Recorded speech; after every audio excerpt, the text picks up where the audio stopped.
வணக்கம். அமரர் கல்கி அவர்களின் பொன்னியின் செல்வன் 5ஆம் பாகம் தியாக சிகரம். அதில் 48ஆம் அத்தியாயம் நீ என் மகன் அல்ல. ஆதித்த கரிகாலன் இறுதி ஊர்வலம் காவிரி நதிக்கரையோரமாக தஞ்சையை நோக்கி சென்றபோது அந்த ஊர்வலத்தில் சோழ நாட்டு மக்கள் லட்சக்கணக்கானவர்கள் கலந்து கொண்டார்கள். வீரர்களை போற்றும் குணம் அந்நாளில் தமிழகத்தில் பெரிதும் பரவியிருந்தது. இடையில் சில காலம் சோழகுலம் மங்கி இருந்தது. விஜயாலய சோழர் காலத்திலிருந்து மீண்டும் தலையெடுத்ததை கண்டோம் அல்லவா? 100 ஆண்டுகளாக அந்த குலத்தில் பிறந்தவர்கள் ஒவ்வொருவரும் வீர புகழில் ஒருவரையொருவர் மிஞ்சி கொண்டு வந்தார்கள். விஜயாலயன் மகன் ஆதித்தவர்மன் பல்லவ குலத்தின் புகழை அழித்து தொண்டை நாட்டை கைப்பற்றினான். அவனுடைய மகன் பராந்தக சக்கரவர்த்தி மதுரையையும் ஈழமும் கொண்ட தென்னாடு முழுவதையும் தன் ஆட்சிக்கு உட்படுத்தினான். பராந்தக சக்கரவர்த்தியின் புதல்வர்கள் 4வரும் ஒருவரையொருவர் வீரத்தில் மிஞ்சினார்கள். அவர்களில் ஒருவன் பாண்டிய நாட்டு போரில் உயிர் துறந்தான். மூத்த மகனாகிய ராஜாதித்தனோ சமுத்திரம் போல் பொங்கி வந்த இரட்டை மண்டல கண்ணர தேவனின் பெரும் படையுடன் தக்கோலத்தில் போர் தொடுத்து அம்மாபெரும் சைன்யத்தை முறியடித்து பிறகு போர்க்களத்திலேயே வஞ்சனையினால் கொல்லப்பட்டு யானை மேல் துஞ்சின தேவன் ஆயினான். கண்டராதித்தர் சிவஞான செல்வராயினும் அவரும் வீரத்தில் குறைந்தவராக இல்லை. பின்னர் ஆற்று துஞ்சிய அரிஞ்சயனுடைய குமாரர் சுந்தர சோழர் காலத்தில் தக்கோல போருக்கு பிறகு சிறிது மங்கியிருந்த சோழ சாம்ராஜ்யத்தின் புகழ் மீண்டும் மகோன்னதமடைந்தது.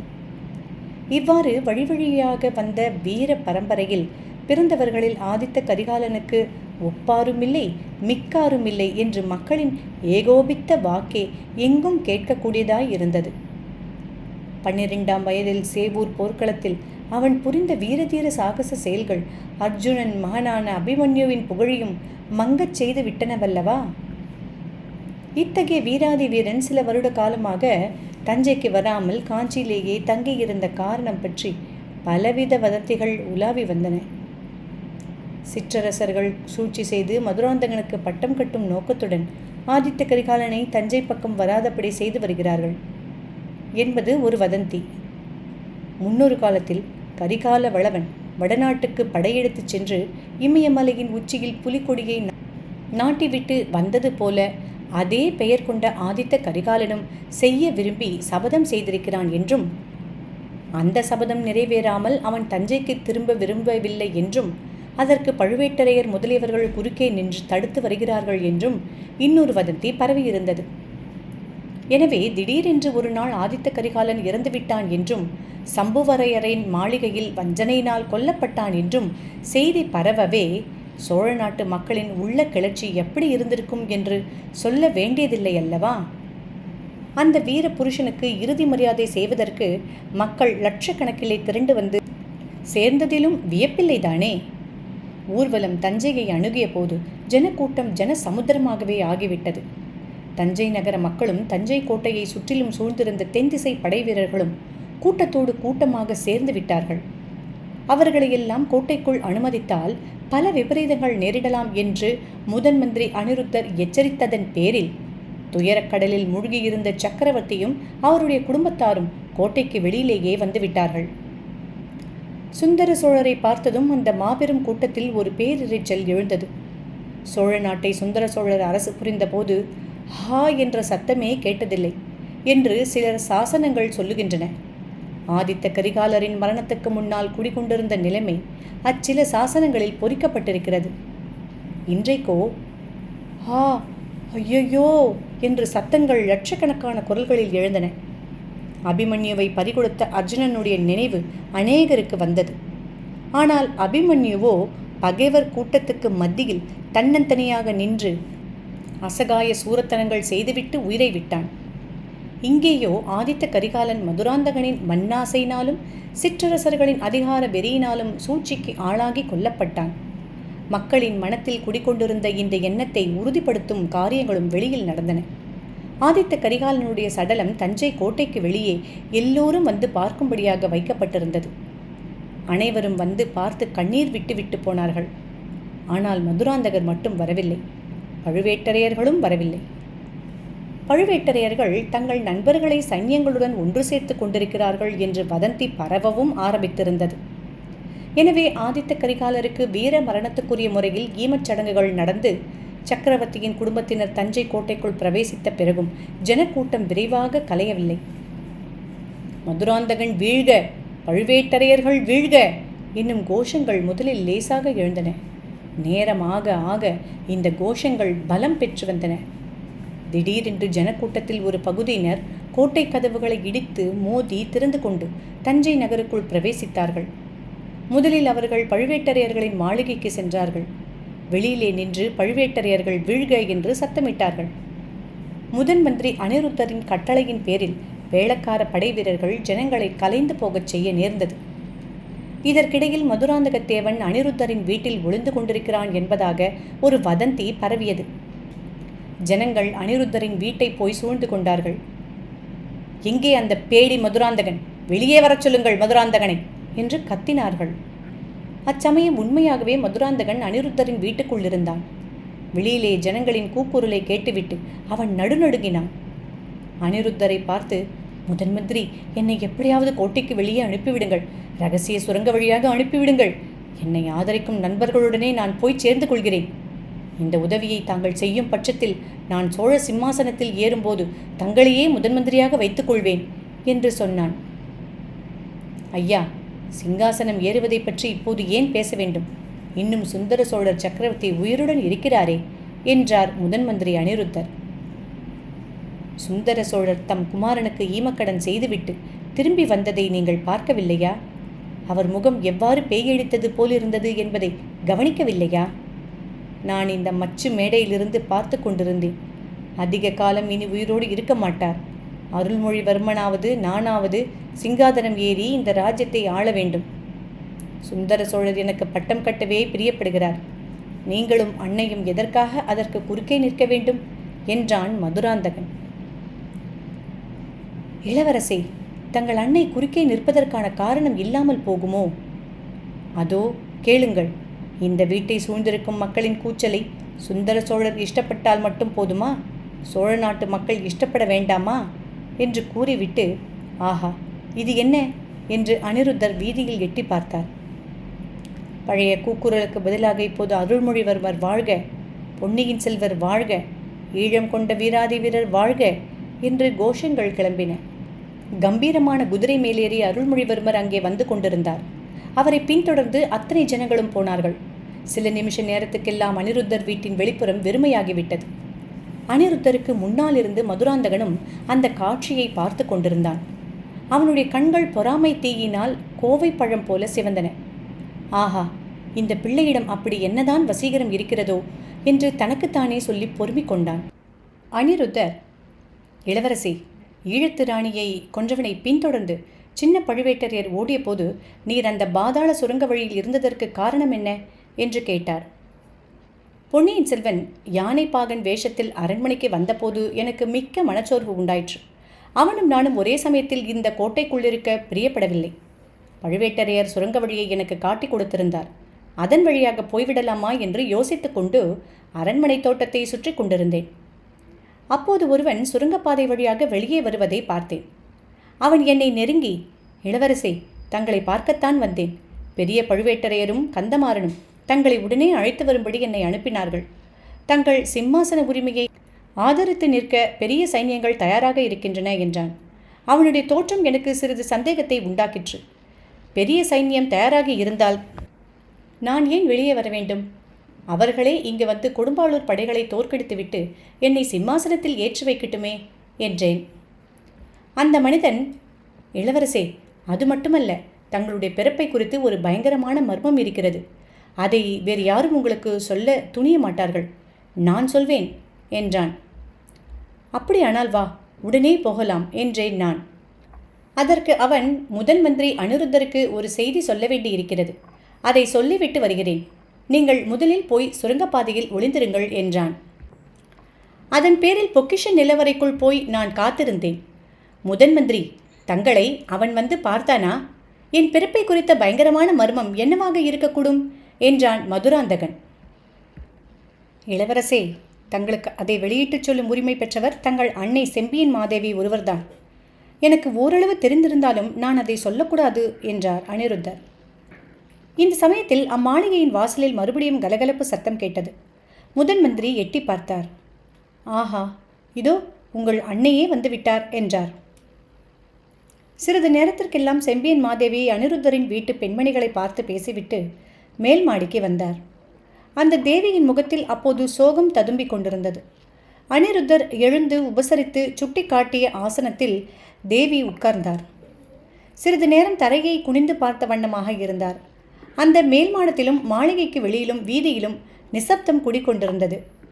பின்னர் செம்பியன் மாதேவி மதுராந்தகனையும் அனிருத்தரையும் ஒருமுறை பார்த்துவிட்டு, ஐயா, என் கணவர் என் தலை மீது இந்த பாரத்தை சுமத்திவிட்டு மேற்றிசைக்கு எழுந்தருளிவிட்டார். தவறு செய்தது என்னவோ நான் தான். ஆனால் அவர் இச்சமயம் இருந்திருந்தால் நான் இவ்வளவு துன்பப்பட நேர்ந்திராது என்றாள். அப்போது மதுராந்தகன் கண்களில் கோபக்கணல் பறக்க, நீ ஏன் இப்படி வேதனைப்படுகிறாய்? ஏன் அடிக்கடி என் தந்தையின் பெயரை எடுக்கிறாய்? தஞ்சாவூர் சிம்மாதனத்தில் நான் ஏறப்போவதென்னவோ நிச்சயம். அதற்கு தடையாக இருந்தவர்களில் ஒருவன் இறந்து போனான். அருள்மொழிவர்மனோ என்னை விட வயதில் சிறியவன். நான் உயிரோடு இருக்கும்போது அவனுக்கு ஒரு நாளும் பட்டம் கட்ட மாட்டார்கள். நீ மட்டும் குறுக்கே நில்லாமல் கருணை செய்ய வேண்டும். அம்மா, பெற்ற பிள்ளைக்கு துரோகம் செய்யும் அன்னையை பற்றி யாராவது கேள்விப்பட்டதுண்டா? சிவபக்த மணியாகிய நீ ஏன் எனக்கு துரோகம் செய்ய பார்க்கிறாய் என்றான். என் குழந்தாய், பெற்ற பிள்ளைக்கு தாய் விரோதமாக இருப்பது பயங்கரமான துரோகம்தான். ஆனால் என் கணவர் எனக்கு அவ்விதம் கட்டளையிட்டு சென்றிருக்கிறார். அவருடைய கட்டளையை நிறைவேற்றுவது என் கடமை. சொல்கிறேன் கேள்.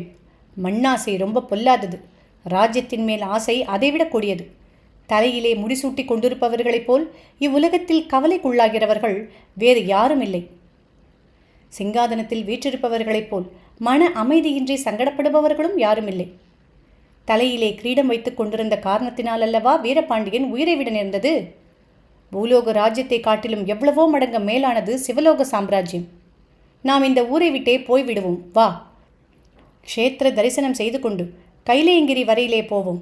சாக்ஷாத் கைலாசநாதரின் கருணைக்கு பாத்திரமாவோம். ஆகா, கைலாச யாத்திரை போவதற்கு தங்களுக்கு தக்க பருவம்தான். எனக்கு இன்னும் பிராயமாகவில்லை. இந்த உலகத்தின் சுக துக்கங்கள் எதையும் நான் பார்க்கவில்லை. உடம்பெல்லாம் சாம்பலை பூசிக்கொண்டு சிவசிவா என்று பைத்தியக்காரனைப் போல் அலைந்து திரியும்படி என்னை நீ வளர்த்து விட்டாய். அந்த பரமசிவனுடைய பெரும் கருணையினாலே என்னிடம் இப்போது ராஜ்யம் நெருங்கி வந்திருக்கிறது. அதை ஏன் நான் கைவிட வேண்டும் என்று கேட்டான் மதுராந்தகன். அப்பனே, உன்னை நெருங்கி வந்திருக்கும் ராஜ்யம் எத்தனையோ அபாயங்களுடன் சேர்ந்து வந்திருக்கிறது. நீ சிங்காதனம் ஏறுவதற்கு ஒரு தடை நீங்கிவிட்டது. ஆதித்த கரிகாலன் இறந்து விட்டான் என்று சொன்னாய்.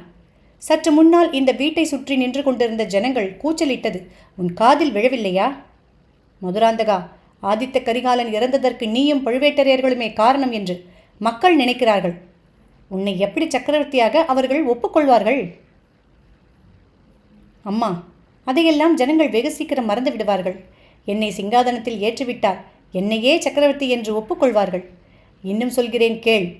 கரிகாலனுடைய மரணத்துக்கு யார் காரணம் தெரியுமா? அருள்மொழிவர்மரின் அருமை சிநேகிதன் வந்தியத்தேவன்தான். சம்புவரையர் வீட்டில் கரிகாலன் செத்து கிடந்த இடத்தில் வந்தியத்தேவன்தான் இருந்தானாம். சம்புவரையரையும் வந்தியத்தேவனையும் பாதாள சிறையில் போட்டிருக்கிறார்கள். தனக்கு சிம்மாதனம் கிடைக்கும் பொருட்டு தமையனை கொலை செய்ய ஏற்பாடு செய்தவன் அருள்மொழிவர்மன். இது மட்டும் ஜனங்களுக்கு தெரியட்டும். அப்புறம் பொன்னியின் செல்வரின் கதி என்ன ஆகிறது என்று பார்க்கலாம். செம்பியன் மாதேவி தம் கண்களில் கனல் வீச, அட பாவி, கருணையே உருக்கொண்ட அருள்மொழியை பற்றி என்ன வார்த்தை சொல்கிறாய்? உன்னை போன்ற துராசை பிடித்தவனை அவன் கோவிலில் வைத்து கும்பிட தயாராக இருக்கிறானே, அவனை பற்றி நீ மறுபடியும் இப்படி சொன்னால் நீ எரிவாய் நரகத்துக்குத்தான் போவாய். உனக்கு இம்மையிலும் மறுமையிலும் கதிமோட்சம் கிடையாது என்றாள். இதை கேட்டதும் மதுராந்தகன் கொதித்தெழுந்தான். அடிப்பேயே, உன் சொந்த மகனுக்கு சாபம் கொடுக்கிறாய், என்னுடைய விரோதிக்கு ஆசை கூறுகிறாய். நீ என்னுடைய தாயாக இருக்க முடியுமா?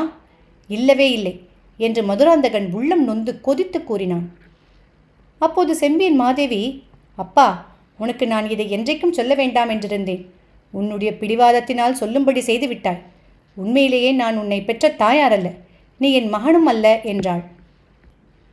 மதுராந்தகன் கம்மிய குரலில், ஆஹா, நான் சந்தேகித்தது உண்மையாக போய்விட்டது. நீ என் தாயாராக இல்லாவிட்டால் என் தாயார் யார்? நான் உன் மகன் இல்லை என்றால் பின் யாருடைய மகன் என்றான். தேவி முதன் மந்திரி அனிருத்தரை பார்த்து, ஐயா, தாங்கள் சொல்லுங்கள். என்னுடைய அவமானத்தை நானே சொல்லும்படி தயவு செய்து வைக்க வேண்டாம் என்றாள்.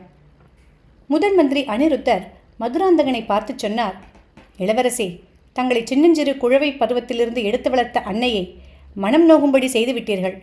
எப்படியும் ஒரு நாள் தாங்கள் உண்மையை அறிந்து கொள்ள வேண்டியதுதான். இப்போதே அதை தெரிந்து கொள்ளுங்கள். செம்பியன் மாதேவிக்கு கல்யாணமான புதிதில் தன் வயிற்றில் ஒரு குழந்தை பிறக்க வேண்டும் என்று, அக்குழந்தை சோழ சாம்ராஜ்யத்தின் சக்கரவர்த்தியாக வேண்டும் என்றும் ஆசை இருந்தது. அவள் கர்ப்பம் தரித்து குழந்தை பேற்றை எதிர்பார்த்து கொண்டிருந்த சமயத்தில் அவருடைய கணவர் வெளியூருக்கு சென்றிருந்தார். அதே சமயத்தில் அதே காலத்தில் அக்காலும் தங்கையுமான 2 ஊமை ஸ்திரீகள் அரண்மனை தோட்டத்தில் குடியிருந்தார்கள். அவர்களில் ஒருத்தி கர்ப்பம் தரித்து குழந்தை பேற்றை எதிர்பார்த்து கொண்டிருந்தாள். செம்பியன் மாதேவி க்ஷேத்ராடனம் சென்றிருந்த போது அனாதையாக காணப்பட்ட அந்த கர்ப்பஸ்திரியை அழைத்து வந்திருந்தாள். அவளுடைய சகோதரி தஞ்சாவூர் கருவில் இருக்கிறாள் என்றும் கேள்விப்பட்டு கர்ப்பஸ்திரிக்கு உதவி செய்வதற்காக அவளை வரவழைத்து கொண்டிருந்தாள். செம்பியன் மாதேவிக்கு குழந்தை பிறந்தது. முதன் மந்திரி அனிருத்தர் ராஜ்யத்துக்கு பிள்ளை பிறந்திருப்பதன் பொருட்டு வாழ்த்து கூற வந்தார். அப்போது செம்பியன் மாதேவி கண்ணீர் விட்டு ஹோவென்று அழுதாள். பிறந்த குழந்தை உயிரில்லாமல் அசைவற்று கட்டையைப் போல கிடந்தபடியால் அவ்வாறு அவள் துக்கப்பட்டாள். ஐயா, என் கணவன் வந்து கேட்கும்போது நான் என்ன பதில் சொல்வேன் என்று விம்மி அழுதாள். அவளுடைய துயரத்தை கண்டு பொறுக்க முடியாமல் அனிருத்தர் ஒரு யோசனையை கூறினார். தோட்டத்தில் குடியிருந்த ஊமை பெண்ணுக்கு ஒரு ஆணும் ஒரு பெண்ணுமாக இரட்டை குழந்தைகள் பிறந்திருப்பதை அவர் அறிந்திருந்தார். அந்த ஊமை பெண்ணிடம் சென்று குழந்தைகளை அங்கேயே விட்டுவிட்டு போய்விட்டால் அவர்கள் அரண்மனையில் வளர்வார்கள் என்றும் ஜாடையினால் தெரிவித்தார். அந்த ஊமை பெண் வெறி பிடித்த பைத்தியக்காரி போல இருந்தாள். முதலில் அவள் குழந்தைகளை கொடுக்க மறுத்தாள். சற்று நேரம் கழித்து குழந்தைகளை விட்டுவிட்டு ஓடியே விட்டாள். உடனே அனிருத்தர் அவளுடைய தங்கையை கொண்டு ஆண் குழந்தையை செம்பியன் மாதேவியிடம் கொண்டு விடச் செய்தார். உயிரின்றி கட்டை போல் இருந்த குழந்தையை ஒருவருக்கும் தெரியாமல் கொண்டு போய் புதைத்து விடும்படி ஊமை தங்கையிடம் கொடுத்தனுப்பிவிட்டார். மற்றொரு பெண் குழந்தையை தன்னுடைய வீட்டுக்கு எடுத்து சென்று அங்கிருந்த தன்னுடைய சீடன் ஆழ்வார்க்கடியானிடம் கொடுத்து பாண்டி நாட்டுக்கு அனுப்பி வைத்து விட்டார். இவ்விதம் குழந்தை மாற்றம் செய்தது செம்பியன் மாதேவியின் உள்ளத்தில் உறுத்தி கொண்டே இருந்தது. ஒரு நாள் கண்டராதித்த தேவரிடம் உண்மையை ஒப்புக்கொண்டு விட்டாள். அந்த மகான், அதனால் பாதகமில்லை பெண்ணே, யார் வயிற்றில் பிறந்த குழந்தையாக இருந்தால் என்ன, சிவபெருமான் அளித்த குழந்தைதான். உன் வயிற்றில் பிறந்த குழந்தை போலவே வளர்த்து வா. ஆனால் வேறு குலத்தில் பிறந்த பிள்ளை சோழ சிங்காதனத்தில் ஏறக்கூடாது. அப்படி செய்வது குல துரோகமாகும். ஆகையால் சிறு பிராயத்திலிருந்தே இவனை சிவபக்தனாகும்படி வளர்த்து வருவோம். சோழ சாம்ராஜ்யம் வேண்டாம், சிவபக்தி சாம்ராஜ்யமே போதும் என்று இவனே சொல்லும்படி வளர்ப்போம். ஆனால் எந்த காரணத்தை முன்னிட்டும் இவனை தஞ்சாவூர் சிங்காதனத்தில் ஏற்றி வைப்பதற்கு மட்டும் நாம் உடந்தையாக இருக்கக்கூடாது. அந்த சந்தர்ப்பம் வரும்போது நான் உயிரோடு இல்லாவிட்டாலும் நீ உறுதியுடன் இருந்து சோழர் குலத்தை காப்பாற்ற வேண்டும் என்று கேட்டுக்கொண்டார். மதுராந்தகா, நீ கண்டராதித்த தேவருடைய புதல்வனும் அல்ல, செம்பியன் மாதேவி வயிற்றில் பிறந்த பிள்ளையும் அல்ல. ஊர் சுற்றி திரிந்த அனாதை ஊமை பெண்ணின் மகன். உன்னை இந்த தேவி தம் சொந்த குழந்தையை விட 100 மடங்கு அதிகமாக சீராட்டி பாராட்டி வளர்த்து வந்தார். இப்போது அவருடைய கருத்துக்கு மாறாக நடக்காதே. தேவி சொல்வதை கேள், அதனால் உனக்கு நன்மையே விளையும் என்றார் அனிருத்தர். இதோடு இந்த அத்தியாயம் முடிவுற்றது.